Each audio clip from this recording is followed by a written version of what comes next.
Asha Persson. Asha is a research fellow at the National Centre in HIV Social Research, where she conducts qualitative research on various cultural and lived aspects of HIV, and she's been doing that since 2001. As most people know, she led the Straight Pos studies, the first study in Australia to explore the experiences of heterosexual men and women living with HIV and their HIV-negative partners.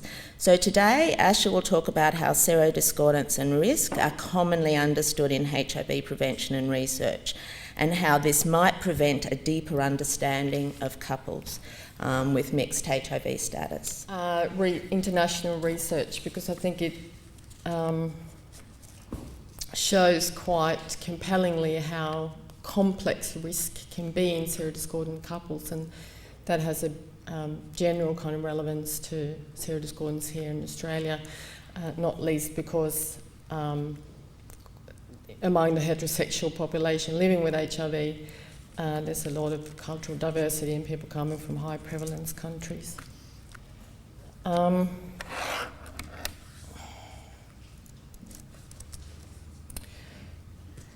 This is like right in my face.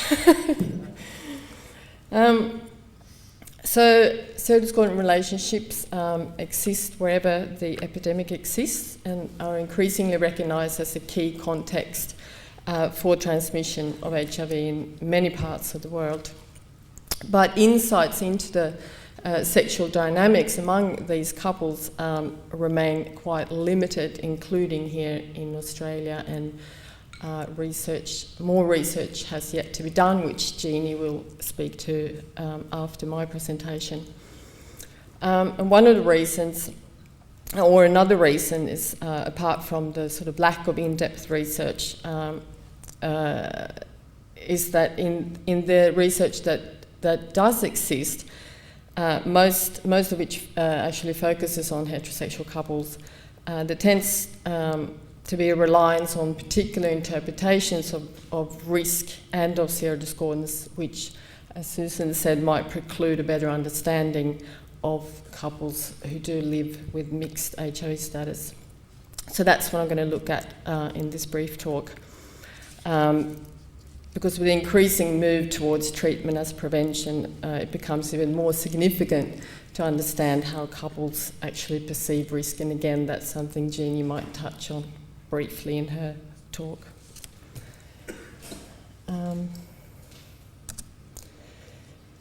So just a few things about what we know about serodiscordance. Research from various countries with different kinds of epidemics suggests that serodiscordant primary relationships are relatively common, and indeed very common in sub-Saharan Africa, where it's estimated that the majority of new infections occur in cohabiting heterosexual couples. And you can see some other stats there around the world. In regions as diverse as Africa, North America, South America, the Caribbean and Europe, research indicates that between 20 and 60% of these couples practice unprotected sex. So condom use is far from the norm among these couples.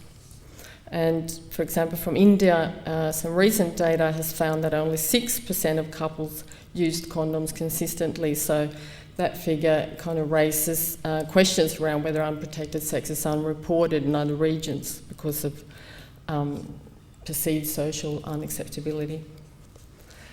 And despite the increasing role of serodiscordant relationships in the global epidemic, targeted education and prevention remains quite inadequate in most regions.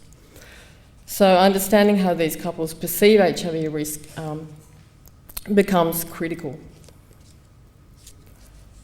So just to talk a little bit about how researchers have tried to explain why serodiscordant couples don't, or a lot of couples don't use condoms, and they sort of look beyond the commonly reported pleasures of condomless sex.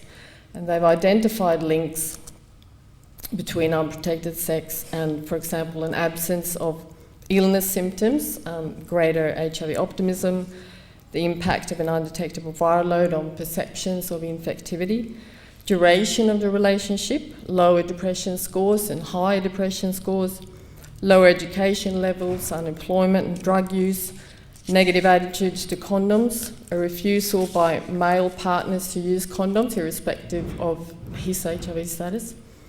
And some studies have also observed that HIV-negative partners tend to be the primary initiator of unprotected sex, and that repeated negative tests reinforce a sense of low risk. But overall, these findings are so mixed and contradictory that this in itself seems to suggest that a range of complex factors are at play in serodiscordant relationships, which in turn raises the question around how HIV risk is defined and whether it means the same in all settings. So it's generally presumed that the concept of risk stands for behaviour or situations that increase the chances of HIV transmission, and indeed in the UNAIDS terminology guidelines, risk is defined as, and I quote, the risk of exposure to HIV or the likelihood that a person may become infected with HIV. And it's the task of epidemiology to map the determinants and distribution of risk, which in turn, of course, plays a key role in shaping how affected populations come to be known and acted upon by health promotion and prevention. So epidemiology relies on what's been referred as technico-scientific or realist approach to HIV risk as a kind of objective and independently measurable variable. And of course, this definition of risk helps us to kind of identify that many serodiscordant couples have sex that's defined as high risk in global prevention policies and programs. But the point I'm trying to make here is that we can't simply assume that couples across different cultures and contexts share this definition, or that HIV is understood and lived in the same way everywhere. In fact, even those scientific trials that are investigating sexual risk behaviour among serodiscordant couples have increased quite a lot in recent years. They don't shed a lot of light on whether couples themselves perceive their sexual practice as unsafe, or whether HIV risk might be understood among these couples in ways that radically differ from expert definitions. So I just want to talk about what sociologists have argued or have called a socially situated approach to risk behaviour.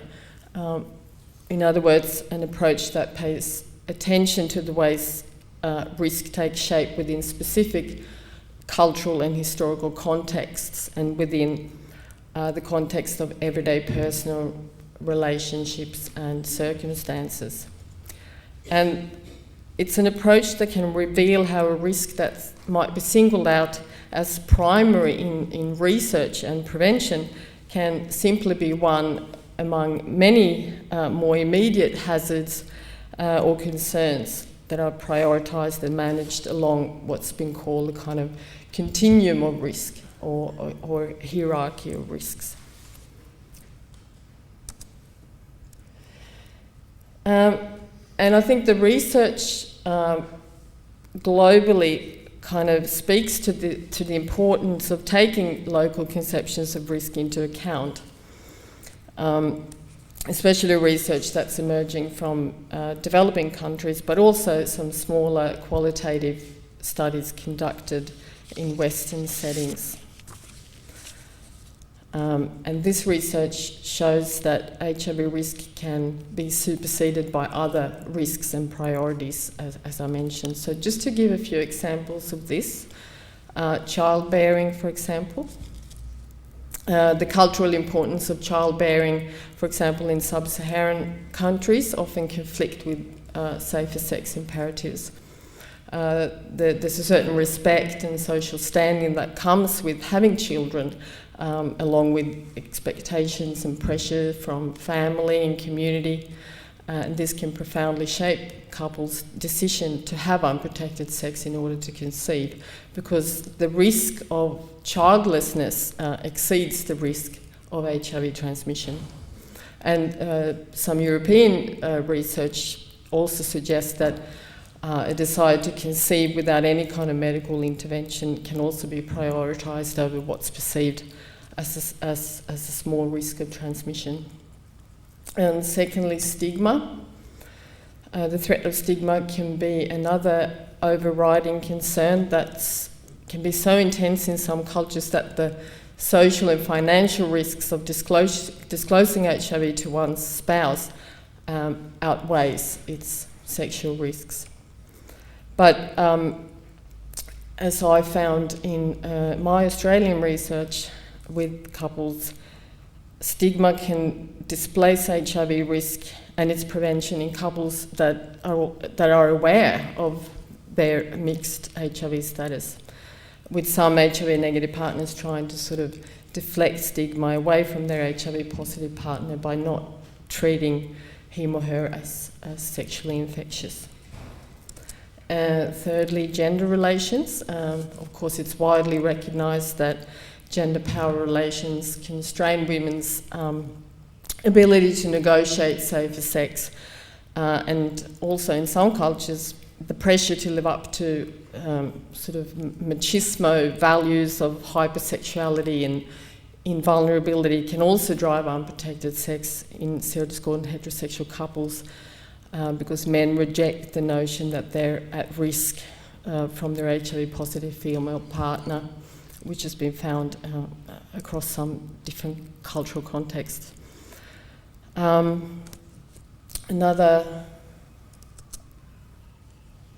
overriding concern can be relationship safety, and I find this one really interesting.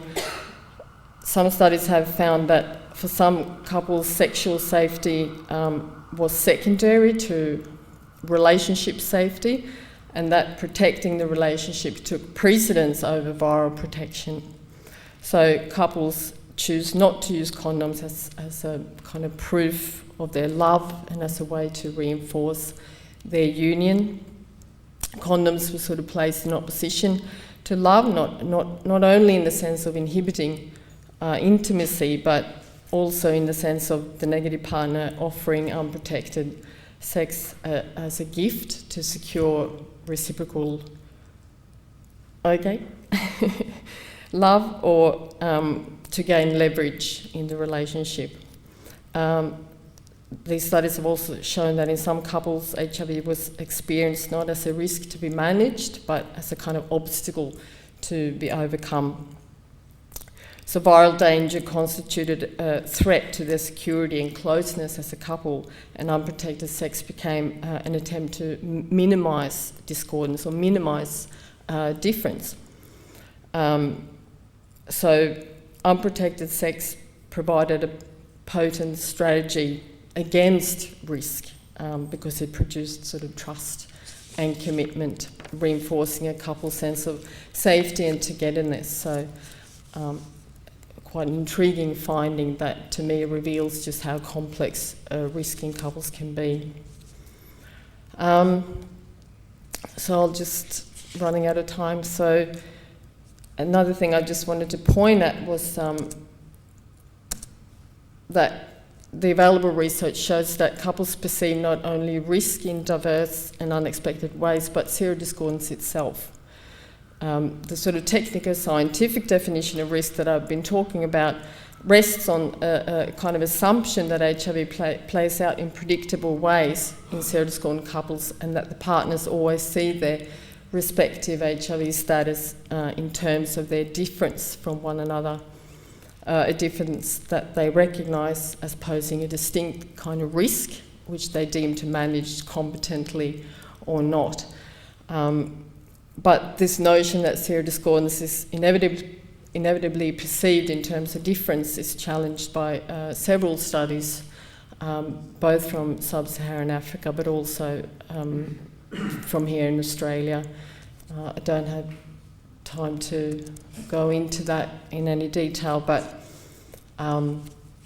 doubts, for example, some couples express doubts that pseudodiscordance is even possible, or they think HIV is hiding in the negative partner's body somewhere. The HIV negative partner is thought to be immune to HIV due to, for example, strong blood or protection from God.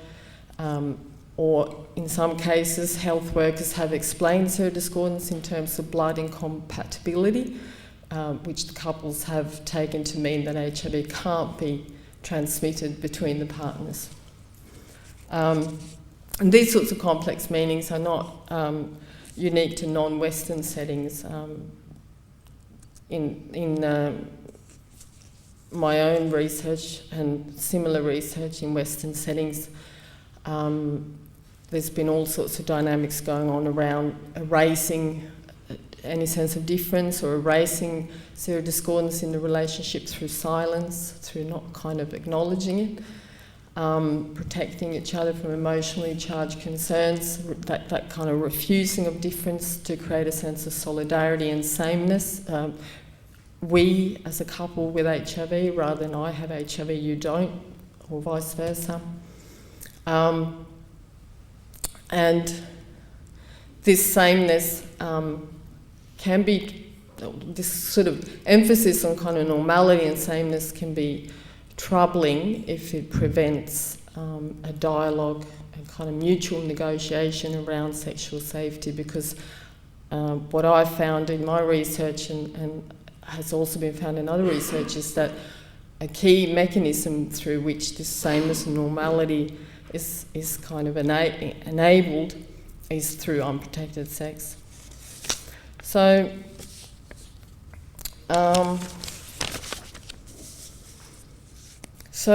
just a few reflections on what we can take home or learn from this brief review of the research.